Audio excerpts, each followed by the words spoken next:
영상을 보면서 우리 천천히 우리 어린이들도 있기 때문에 같이 읽겠습니다. 태초에 말씀이 계시니라. 이 말씀이 하나님과 함께 계셨으니 이 말씀은 곧 하나님이시니라. 그가 태초에 하나님과 함께 계셨고 만물이 그로 말미암아 지은 바 되었으니 지은 것이 하나도 그가 없이는 된 것이 없느니라. 그 안에 생명이 있었으니 이 생명은 사람들의 빛이라. 빛이 어둠에 비추되 어둠이 깨닫지 못하더라.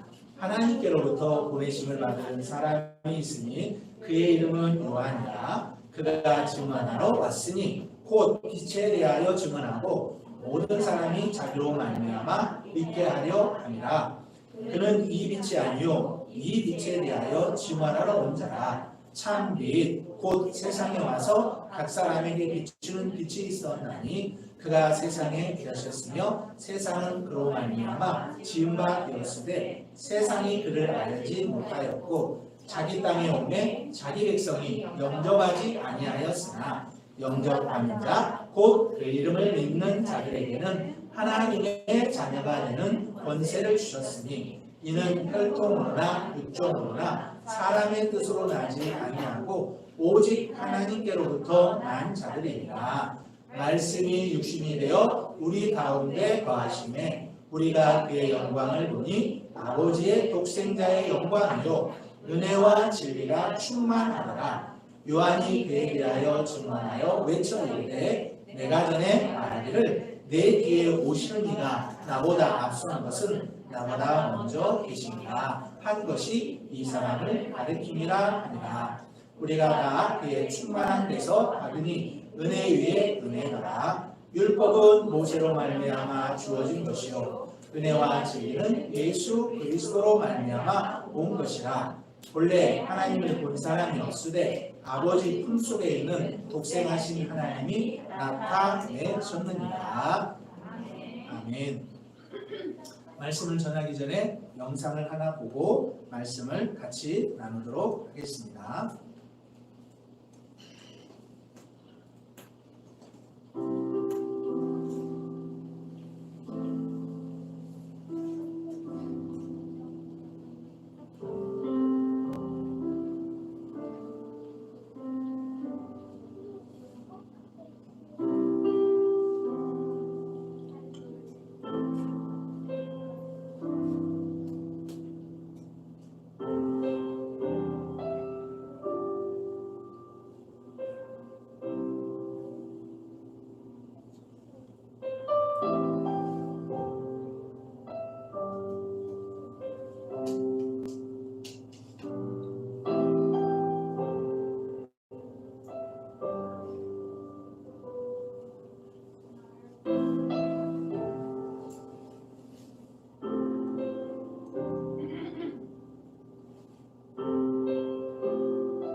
예. 이 영상의 주인공은 본명이 밀러 프레드릭 샤인블림이라고 하는 미국의 선교사입니다. 한국어로 온 선교사님이죠. 이 한국명은 민노아 선교사님. 태어난 것은 1866년부터 1937년 일제시대에 우리나라에 와서 이렇게 선교를 했네요. 영상에 보았듯이 한국에 와서 몇 해 후에 첫째 아이를 낳고 얼마 있다가 죽었고, 둘째 아이는 난 지 하루 만에 죽었고, 아내는 그 다음에 죽었고. 네. 제가 이렇게 이력을 쭉 이렇게 추적해다 보니까 이분이 1937년에 죽었는데 한국에서 죽었더라고요. 자기 나라로 돌아가지 않았습니다. 아까 영상에 보았듯이 첫째 아이를 서울 양화진에 가면 외국인 묘가 있거든요. 제국은 선교사들의 묘죠. 그 작은 비석들이 있어요. 1살짜리, 2살짜리, 3살짜리. 그 낯선 곳에 와서 풍토병 걸려서 죽으면 거기 갖다 묻는 거예요. 이제 한국 정부에서, 조선 정부에서 그 자리를 외국인들 묘로 삼았으니까 이제 거기다 묻겠죠. 여러분, 첫째 아들이 죽고 둘째 아이가 죽고, 그 다음에 이제 아내가 죽었을 때 조선 사람들이 그 선교사님한테 물었다고 그랬잖아요. 당신이 전하는 예수가 누구기에 당신을 이렇게 힘들게 하는 거예요. 당신 잘 되는 게 없네. 당신 아내도 죽고 아이도 죽고. 당신이 그렇게 전하는 그 예수가 당신을 왜 이렇게 힘들게 하는 거예요? 그 질문에 그 선교사는 대답하지 않냐고 찬양을 지어서 불렀다. 예수님은 누구신가? 우는 자의 위로와 없는 자의 풍성이며 천한 자의 높음과 잡힌 자의 노임되고 우리 기쁨 되시네. 찬송가 96장 1절의 가사입니다. 예, 이 선교사님은 이렇게 고백했죠. 예. 여러분은 예수님을 어떻게 고백하실 건가요? 여러분은 예수님을 어떻게 알고 계시나요? 대답이 쉽지 않아요. 예. 그 대답을 할 수 없다면 오늘 말씀을 잘 들어보시고 여러분 마음속에 여러분이 예수님을 잘 정립해 보세요. 예. 예수님을 잘 머릿속에 그리시고 마음속에 예수님을 담아 보세요. 자, 성경이 말하는 예수님, 오늘은 그것을 목사님이 여러분에게 가르쳐 주려고 해요. 성경이 말하는 예수님은 과연 누구신가? 예수님에 대한 누구신가에 대한 베드로의 고백도 있었고 수많은 성경에 보면 예수님에 대한 이야기가 있지만 저는 예수님을 이렇게 여러분들한테 소개해 주고 싶어요. 조금은 딱딱할 수 있지만 그러나 마지막까지 여러분 잘 들어보세요. 저는 예수님은 하나님 자신이라고 이야기하고 싶고 또 이것이 성경에서 이야기하는 거예요. 우리 같이 읽어볼까요? 우리 어린이들도 시작. 예수님은 하나님 자신이다. 자, 말씀을 읽어야 되겠죠? 말씀 같이 읽어요. 시작. 태초에 말씀이 계시니라. 이 말씀이 하나님과 함께 계셨으니 이 말씀은 곧 하나님이시니라. 여기 노란 글씨로 써있는 말씀이라는 3개의 글씨가 있죠? 자, 이거를 좀 더 편하게 여러분들한테 제가 들려드릴게요. 하면 예수님으로 바꾸면 되게 편해요. 같이 읽어봐요. 다시 시작. 태초에 예수님이 계시니라. 이 예수님이 하나님과 함께 계셨으니 이 예수님은 곧 하나님이시라. 목사님 마음대로 말씀이라는 그 단어를 예수님으로 왜 바꿔요? 성경은 1.1획도 가감하지 말라고 그랬는데 더하지도 말고 빼지도 말라고 그랬는데 왜 목사님 말대로 바꿔요? 예, 바꾼 것이 아니라 요한은 원래 이곳에 예수님이라는 글씨를 쓰고 싶었는데 요한이 알고 있는 예수님은 말씀이셨기 때문에 예수님을 말씀으로 바꿔서 기록한 거예요. 요한이 생각하는 예수님은 말씀이셨어요. 말씀은 곧 예수님이고요. 예수님은 곧 말씀이었어요. 올해 목사님도 성경을 더 열심히 읽고 우리 어린이들도 성경을 읽고 어떤 분은 벌써 3독을 향해서 가고 있고 어떤 분은 2독이 목표고 어떤 분은 계속 성경을 읽고 있을 거예요. 예, 말씀을 읽고 있죠. 우리는 말씀을 읽고 있습니다. 이 말씀 자체가 예수님이라는 거예요. 그리고 예수님은 곧 말씀이라는 거예요. 그래서 이렇게 우리가 바꿔서 읽어도 전혀 틀리지 않아요. 이 태초에 예수님이 계시니라. 이 예수님이 하나님과 함께 계셨으니 예수님은 곧 하나님이시라. 3번째 줄에 보면 이렇게 되어 있잖아요. 예수님은 곧 하나님이시라. 여러분, 누군가가 예수님은 누구요? 이렇게 여러분한테 물어보면 예수님은 하나님이세요. 이렇게 이야기하시면 돼요. 자, 예수님이 하나님인 것은 또 우리에게 어떤 영향을 줄까요? 자, 쭉 또 요한이 오늘 요한복음에 이야기하고 있는 거 한 번 더 읽어봐요. 2절 3절에 시작. 그가 태초에 하나님과 함께 계셨고 만물이 그로 말미암아 지은 바 되었으니 지은 것이 하나도 그가 된 것이 없느니라. 자, 이 글을 여기에 보면 그가 있죠. 이 그도 여러분 예수님을 바꿔서 읽으면 돼요. 제가 읽어볼게요. 예수가 태초에 하나님과 함께 계셨고 만물이 예수로 말미암아 지은 바 되었으니 지은 것이 하나도 예수가 없이는 된 것이 없느니라. 설명을 조금 다시 돌아가서 하고 넘어갈게요. 자, 예수님이 여기 보면 첫째 줄에 태초에 예수님이 계시니라. 예수님은 2000년 전에 아기 예수로 태어나서 계신 줄만 아는데 태초, 세상이 시작하기 전에 태초, 세상이 시작할 때 예수님이 계셨대요. 창세기 1장 1절에 보니까 태초에 하나님이 천지를 창조하시니라 했는데 태초에 하나님이 계신 줄 알았는데 태초에 예수님이 계셨다? 맞아요, 여러분. 태초에 하나님도 계시고요. 태초에 예수님도 계셨어요. 그리고 또 계신 분이 계세요. 성령님도 계셨어요. 예. 태초에 하나님, 예수님, 성령님이 다 계셨어요. 그런데 두 번째 줄을 보니까 이 예수님이 하나님과 함께 계셨대요. 그리고 세 번째가 중요해요. 이 예수님은 곧 하나님이시라. 여기 정확하게 요한이 고백하고 있잖아요. 예수님은 하나님이다. 예수님은 하나님이다. 누가 여러분한테 물어보면 예수님은 하나님 아들이라고 해도 돼요. 하나님 아들도 성경에 표현되어 있는 표현이니까요. 그러나 성경 전체를 놓고 보면 예수님은 하나님 자신이세요. 하나님과 동일하신 분이고요. 동등되시는 분이세요. 여러분, 이거는 요한이 표현한 거고 사도 베드로는 예수님에 대해서 어떻게 표현했는지 한번 또 읽어봐요. 같이 읽어볼까요? 예수님은 보이지 아니하는 하나님의 형상이요 모든 피조물보다 먼저 나신 이시니. 자, 여기 보면요, 예수님은 보이지 않는 하나님의 형상이네요. 여러분, 하나님 본 사람 있어요? 목사님도 하나님 한번 보고 싶어서 하나님 저한테 보여주세요 이렇게 했는데 한 번도 하나님을 본 적은 없어요. 왜냐하면 하나님은 눈으로 볼 수 있는 그런 존재가 아니기 때문에 그래요. 말씀에 있잖아요. 하나님은 영이시니 예배하는 자가 영과 진리로 예배할지니라. 예, 하나님은 영이에요. 영. 눈으로 보이는 존재가 아니에요. 우리는 육체와 영도 우리 속에 있거든요. 그러나 하나님은 영으로만 존재했기 때문에 눈으로 우리가 아무리 하나님을 보려고 해도 볼 수 없어. 그러나 하나님은 존재하셔요. 마치 우리가 공기를, 바람을 눈으로 볼 수 없지만 그것이 존재하듯이 말이에요. 그러나 하나님은 보이지 않지만 하나님을 대신해서 하나님의 형상처럼 보여주신 분이 바로 예수님이라는 거예요. 이 지금 사도 바울이 골로새서 1장 15절에서 고백하는 거예요.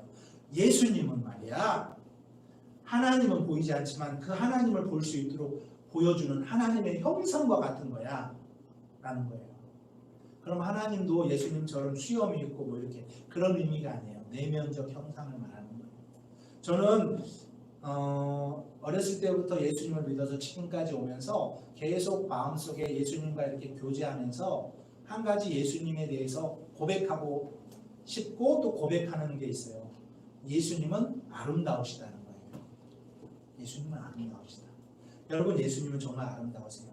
목사님이 뭐 예수님 그림을 보면서 예수님 얼굴이 너무 아름답고 머릿결이 아름답고 그런 외형적인 아름다움을 말하는 게 아니라 예수님과 인격적인 영적인 교제를 하면서 예수님이 정말로 인격적이신 분이거든요. 여러분, 예수님은요 정말로 인격적이신 분이에요. 세상 어떤 분보다 인격적이신 분이세요. 네. 근데 그 예수님의 인격을 제가 이렇게 교제하다 보니까 그 인격이 하나님의 인격이더라고요. 저는 그래서 예수님과 교제를 통해서 하나님을 보는 거예요. 여기 있잖아요. 사도 바울이 고백한 것처럼 예수님은 보이지 아니하시는 하나님, 그분의 형상이다. 그래서 우리는 하나님을 어떻게 알아요? 예수님과 영적으로 교제하면서 예수님을 보고 하나님을 아는 거예요. 예수님도 말했어요. 나를 통해서 하나님을 볼 수 있다고 말했잖아요. 예. 그런데 그 예수님은 세상의 피조물보다 먼저 나시니라고. 여기서 났다는 것은 누가 만들었다는 존재가 아니라 존재하셨다는 그런 의미예요. 여러분, 이렇게 예수님은요 하나님 자신이라고 성경 여러 곳에서 이야기해요. 저는 이 하나님 자신이라는 것 때문에 우리가 얼마나 감사해야 되지는 몰라요. 여러분, 하나님은 저 하늘에 계시고 하나님께서 대신 아들을 통해서 이 땅에 우리를 위해서 십자가 지시기 위해서 보낸 것도 너무 감사한데 더 생각해 보세요. 하나님 그분 자신이 우리를 위해서 이 땅에 친히 인간이 되시고 모멸을 받으시고 십자가를 지시고 나를 위해서 십자가에 죽으셨다. 이거 얼마나 큰 충격적인 일이며 얼마나 큰 감사요? 여러분 감동입니다. 우리가 누군가를 대신해서 죄값을 치르는 것도 좋지만 내가 대신 친히 여러분 죄값을 치른다고 생각해 보십시오. 그분이 바로 예수님이 하나님 자신인 거예요. 성경은 예수님을 하나님 아들로 표현해 있는 거 맞아요. 하나님의 아들 예수 그리스도 이렇게 해도 많지만 성경의 전체로 보면 예수님은 하나님 자신인 거죠. 정말 감사한 일이에요. 하나님 자신이 십자가에 죽으신 거예요. 하나님 자신이 나를 만드신 그 하나님 자신이 나를 위해서 이 땅에 오신 거예요. 그러니 여러분 얼마나 감격스럽지 않을 수 있겠습니까? 누군가가 여러분에게 예수님 누구냐고 물으면 그분은 하나님 자신이라고 그렇게 소개하세요. 하나님 자신이 이 땅에 오셨다고, 우리를 위해서 오셨다고. 이 땅에 70억 인구가 있다고 그러는데 이 땅에 만약 아마 소수의 사람이 살더라도 아니 사람이 전혀 없고 나만 있다 할지라도 하나님은 나를 위해서 이 땅에 오셨을 거예요. 그러니까 그 하나님, 그 예수님, 하나님이신 예수님 얼마나 아름다우세요. 여러분 예수님은 하나님이세요. 두 번째는요. 예수님은요. 같이 읽을까요? 예수님은 완전한 사람이다. 또 말씀을 확인해 보겠습니다. 같이 읽어요. 말씀이 육신이 되어 우리 가운데 거하심에 우리가 그의 영광을 보니 아버지의 독생자의 영광이요 은혜와 진리가 충만하더라. 여기 보면 노란색 글씨가 중요하기 때문에 목사님이 쳐놓은 거예요. 아까 말씀을 뭘로 바꿨죠? 예수님으로 바꿨죠? 자, 그도 예수님이에요. 여기서 그럼 이렇게 바꿔서 다시 읽어볼게요. 예수님이 육신이 되어 우리 가운데 거하심에 우리가 예수님의 영광을 보니 아버지의 독생자의 영광이요 은혜와 진리가 충만하더라. 여러분 여기서 중요한 단어가 있네요. 육신이 되었다는 거예요. 육신. 예수님이 육신이 되었다는 거. 예수님이 사람이 되었다는 말이에요. 아까 제가 예수님은 하나님이라고 했죠. 그러니까 다시 말하면 하나님이 사람이 된 거예요. 신이 사람이 된 거예요. 신이 사람이 된 거예요. 여러분 놀랍지 않아요? 신이 사람이 되었다. 이 말은 예수님은 완전한 인간으로 이 땅에 오셨다는 거예요. 여러분 예수님이 육신이 되어 사람이 되어서 이 땅에 온 날이 무슨 날이죠? 성탄절이잖아요. 12월 25일. 물론 그것은 교회가 정한 날짜지만 정확한 날짜는 몰라요. 교회가 정해서 지키는 날짜고 어쨌든 예수께서 하나님께서 이 땅에 육신을 입고 이 땅에 오신 날, 완전하게 사람이 되신 날, 그 날이 바로 여러분 우리가 기념하는 게 성탄절입니다. 그런데 이렇게 사람이 되신 예수님을 이 땅의 사람들은 환영했을까요? 환영하지 않았을까요? 오늘 요한복음 1장 11절에 나와요. 자기 땅에 오매 자기 백성이 영접하지 아니하였으나. 아까 이 모든 세상 만물은 다 하나님께서 만들었다고 했죠? 예수님도 같이 만드셨다고 했죠? 그런데 자기 땅에 오매 자기 백성들이 영접하지 않았어요. 누군가가 여러분이 누군가를 방문했는데 그 사람이 나를 이렇게 반갑게 맞이하지 않으면 기분이 안 좋죠. 예수님이 이 땅에 오셨는데 예수님을 이 땅의 사람들이 반갑게 맞이하지 않았어요. 물론 소수의 사람들은 예수님이 이 땅에 오신 걸 기뻐하고 하나님이신 걸 알아보았어요. 하나님의 아들인 걸 알아봤어요. 저 들에서 베들레헴 들에서 목축업하는 목동들은 예수님을 알아봤죠. 저 동방의 박사들도 별을 따라 예수님이 있는 곳으로 와서 예수님을 알아보았죠. 몇 명의 사람들은 예수님을 알아봤지만 예수님 일생 동안 이렇게 살아가면서 하나님이 이 땅에 인간의 몸을 입고 오셨는데도 몰라본 거예요. 그래가지고는 심지어 예수님을 죽이라고 명령까지 내린 사람이 헤로드 왕이에요. 헤로드 왕은 자기가 왕인데 유대의 왕이 새로 태어났다고 하니까 그 동방 박사들이 이야기한 날짜로부터 계산해가지고는 2살 밑에 아이들을 다 죽이라고 명령했잖아요. 그리고 심지어 많은 유대인들이 어떻게 했어요? 예수님을 십자가에 못 박아라. 예수님을 십자가에 못 박아라 소리쳤습니다. 그리고 예수님을 두 명의 강도와 함께 십자가에 여러 번 못 박은 것입니다. 예. 왜 예수님은요 이런 아픔을 겪기까지 인간이 되셨을까요? 왜 이런 아픔을 겪으면서까지 사람이 되시려고 하셨을까요? 목사님이 묵상해 보니까 두 가지 정도 있는 것 같아요. 왜 하나님이신 예수님이 사람이 되었을까? 왜 사람이 되었을까? 첫째는요, 인간의 연약함, 인간의 약함을 친히 담당해 보시려고 예수님이 이 땅에 오셨어요. 여러분, 목사님이 기도만 하고 성경만 읽고 또 신방만 하고 또 그렇게 목회에 많은 여러 가지 할 일이 있는데 그런 것들만 하면 너무 좋을 것 같아요. 근데 목사님이 가끔 일해 볼 때가 있어요. 그러니까 몇 년 전에는 그 노가다 일도 해봤어요. 정말 힘들더라고요. 그때 목사님이 하면서 깨달은 게 하나 있었어요.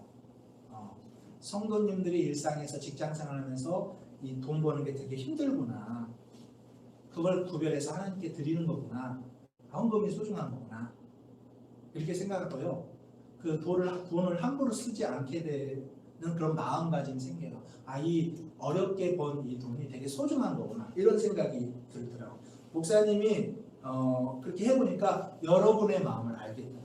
근데 예수님이 하나님이신 예수님이 이 땅에 인간이 오셔서 인간이 겪는 모든 것을 겪었다고 생각해 보십시오. 심지어 십자가에 못 박는 그런 고통까지 겪었다고 생각해 보십시오. 인간의 연약함을 다 뭐 해볼 수 있어요? 경험해 보잖아요. 예수님이 체험해 볼 수 있단 말이에요. 자기 몸으로 다 느껴볼 수 있는 거예요. 예수님은 왜 이 땅에 오셨냐면 인간의 약함, 연약함을 다 담당해 보시려고, 담당하시려고. 막연히 신이란 존재로서 인간은 저렇게 살아 이렇게 멀리서 바라보는 존재가 아니라 인간 안에 오셔서 인간으로 되셔서 인간으로서 같이 고통을 느끼고 아픔을 느끼며 그 인간사를 다 예수님이 담당하시려고 오신 거죠. 두 번째는 제가 묵상해 보니까 우리 죄를 없애주시려고 오셨어요. 이거는 성경이 이야기하고 있는 이야기이기도 해요. 예수님이 왜 이 땅에 오셨어요? 예수 믿는 여러분의 죄를 다 없애주시려고요. 예수 믿는 여러분의 모든 죄를 깨끗하게 없애주실 분이 예수님이세요. 그 예수님이 그렇게 하시려고 이 땅에 오신 거거든요. 왜냐하면 예수님은 죄가 없으시니까요. 여러분, 죄 있는 사람이 죄 있는 사람을 구원할 수 없어요. 용서해 줄 수 없어요. 나도 죄인이고 너도 죄인인데 내가 너를 죄를 사하노라 이렇게 할 수 없어요. 여러분, 목사님이 여러분 죄를 사하노라, 내가 목사의 이름으로 누구누구의 죄를 사하노라 이렇게 못해요. 여러분이 회개하면 물론 대신 하나님의 이름으로, 예수님의 이름으로 당신 죄가 사해졌습니다 세례 줄 수는 있지만 제가 제 권한으로 여러분의 죄를 사할 수 없어요. 여러분, 죄인은 죄인을 용서할 수 없어요. 사해줄 수 없어요. 그러니까 너무나 깨끗하신 분이, 완전하신 분이 죄인을 용서할 수 있는 거죠. 그래서 예수님은 죄가 없으셨거든요. 그래서 그 죄 없으신 예수님이 우리 죄를 없애려고 이 땅에 오셨어요. 그래서 세 번째는 예수님은 죄가 없으신 분이라는 거예요. 자, 정리해 보면요, 예수님은 하나님 자신이라고 그랬어요. 하나님이시라고 그랬어요. 하나님이신 예수님이 이 땅에 우리를 위해서 인간으로 오셨다고 그랬어요. 완전한 인간이에요.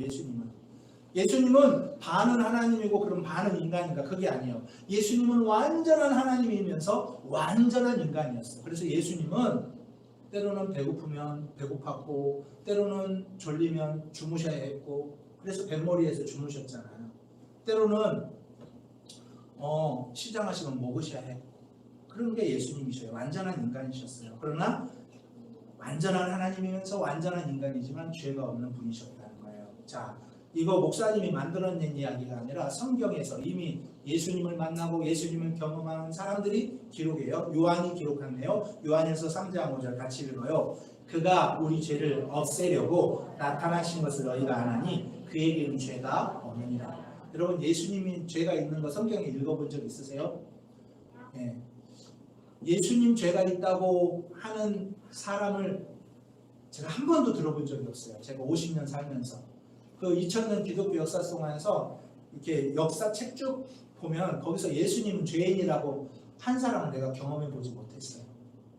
심지어 안 믿는 사람들도 예수님은 죄인입니다. 그거 말하는 사람은 제가 못 들어봤거든요. 물론 악의적으로 하는 사람은 있을 수 있지만 저는 한 번도 못 들어봤어요. 여러분도 성경을 찾아서 마태, 마가, 누가, 요한복음 다른 성경 다 예수님과 관련된 성경이니까 읽어보시고 예수님 죄가 있으면 저한테 오세요. 제가 10만 원 상품권 드릴게요. 저도요 성경을 읽으면서 유심히 예수님이 무슨 죄가 있나 이렇게 예수님은 죄가 없을까 찾아보았거든요. 한 군데도 찾아보지 못했어요. 예. 예수님이요 이렇게 막 성전에 들어가서 상을 얻고 비둘기 파는 자들을 막 쫓아내고 한 거 있어요. 그래서 예수님이 여기 죄 지었네 화냈네. 근데 그건요 하나님의 공의적 성향이에요. 여러분 하나님도 화를 내실 수 있는 분이세요. 무서운 분이세요. 여러분 막 하나님이 심판하시고 하시잖아요. 심판도 하시잖아요. 예수님 안에는 하나님의 공의적인 성품, 무서운 성품도 있는 거예요. 네. 그런데 그거를 죄라고 하지는 않아요. 여러분 이렇게 예수님은 죄가 우리가 찾을 수가 없고 죄가 없어요. 요한도 고백했잖아요. 그에게는 죄가 없느니라.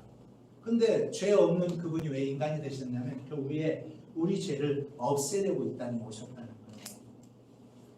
목사님이 이제 말씀을 정리하면서 자 하나님 이 땅에 하나님이시면서 완전한 사람이면서 죄 없는 존재 여러분 누가 있을까요? 한번 생각해 보세요. 신이면서 인간이면서 죄가 없다. 신이면서 인간이면서 죄가 없다. 그 누가 어떤 존재가 있을까? 석가모니를 한번 생각해 볼까요? 석가모니는 신이에요, 사람이에요? 네, 석가모니는 신이 아니에요. 석가모니는 저 인도의 어느 왕국의 왕자로 태어났으니까 사람이에요. 자, 신은 아니에요. 사람은 맞아. 석가모니는 죄가 있다 없다? 석가모니가 득도했어. 득도한 이후에는 죄를 안 졌다고 생각하면 그때부터는 죄가 없을 수 있지만 인간은 여러분 원죄라는 거 있잖아요. 네, 태어날 때부터 우리 마음속에 가지고 태어나는 죄. 저는 한 번도 부모님으로부터 너 죄져라 이런 교육을 받아본 적이 없거든요. 근데 제가 전에도 고백했잖아요. 5살 때 지갑을 훔친 일이 있다고.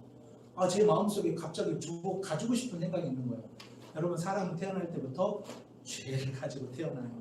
여러분 자녀들한테 죄져라 가르치지 않잖아요. 그런데 어느 날 보면 그 아이가 나쁜 짓을 하는 것을 눈으로 볼 거예요. 인간은 이렇게요. 선한 마음도 있지만 죄된 마음도 있거든요. 이렇게 인간은요. 완전한 사람이 없어요. 다 죄인이라고요. 석가모니는 사람으로 태어났잖아요. 죄인이죠. 그는 신도 아니고 단 한 가지 그가 인간인데 득도했다. 불교에서 말하는 득도했다. 그러니까 석가모니는 구원자가 아니에요. 석가모니도 절대 나를 믿지 마라. 그렇게 고백하고 죽었다는데 종교가 되었어요. 어쨌든. 여러분 마호멧, 공자, 맹자, 김수환, 추기경 지금도 살아있는 교황은 죄가 없을까요? 그렇지 않아요. 모두 다 죄인이에요. 모두 다 인간이고요. 그들은 신이 아니에요. 아무도 우리를 이 땅에서 구원할 그런 존재들이 아니에요. 오직 우리를 구원할 수 있는 존재는요. 완전한 신이면서 완전한 인간이면서 죄가 없는 존재. 역사 속에서 그런 자를 구원자라고 표현했어요. 유일한 구원자는 바로 예수님밖에 없는 거죠. 완전한 신이면서 완벽한 인간이면서 그러면서 죄가 없는 거예요. 예수님이 사람의 혈통으로 왔다면 예수님은 예수님도 원죄를 가지고 태어났겠지만 성령으로 마리아의 배를 빌려서 이 땅에 오셨잖아요. 하나님이 그렇게 섭리했잖아요. 그래서 유일한 구원자가 되신 그 예수님이시거든요. 자 이제 말씀을 정리하면 하나님 자신이 우리의 죄를 없애려고 인간이 되신 분 그분이 바로 예수님이세요. 여러분 누군가가 예수님은 누구십니까? 여러분 물어보면 이렇게 짤막하게 이야기하시는데요. 하나님 자신이 우리 죄를 없애려고 인간이 되신 분 그분이 바로 예수님이십니다. 예. 자 제가 조금 딱딱한 그런 여러분 머리나 여러분 마음속에 담아야 될 설교를 했는데요. 여러분 이 예수님이요 머릿속에만 있지 아니하고 여러분 가슴으로 내려와서 그 예수님이 아름답구나 그 예수님의 인격이 참 놀랍구나 고백할 수 있는 사람들이 되길 원하고 더 나아가서 예수님을 사랑하고 그분을 찬양하고 오늘 그 밀러 선교사님 민로아 선교사님처럼 당신이 전하는 그 예수는 누구기에 당신을 힘들게 하는 거요. 그때 그는 말 대신에 찬양을 지어서 불렀다. 예수님은 누구신가? 우는 자의 위로와. 여러분 예수님을 찬양하고 그분과 동행할 수 있는 저와 여러분 되기를 우리의 구원자 되신 예수님의 이름으로 축원합니다. 우리 이 시간 같이 찬송 그 96장 같이 불러볼까요? 1절 3절만 같이 부르겠습니다.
하나님 자신이신 예수님이 우리 죄를 없애주시려고 인간이 되어서 이 땅에 오셨습니다. 그러기에 예수님, 당신을 찬양하며 당신을 경배하며 당신을 존경하며 당신은 정말 아름다우신 분입니다. 나를 창조하신 분이 나를 위해서 십자가를 지셨습니다. 그 예수님을 내 마음에 잘 새기고 고백하고 사랑하고 찬양하고 동행하는 내 일평생이 되게 주님 저를 붙잡아 주옵소서. 한 주간도 학교에서 또 한 주간도 세상에서 살 때 주님을 찬양하고 주님과 동행하는 멋진 인생이 되게 축복하여 주시옵소서. 이제는 우리 주 예수 그리스도의 은혜와 하나님 아버지의 사랑하심과 성령님의 감화 감동 교통 역사하심이 말씀 듣고 주님과 동행하기를 소망하며 돌아가는 우리 어린이들과 우리 성도님들 머리 위에 이제로부터 영원토록 함께 계실지어다. 아멘.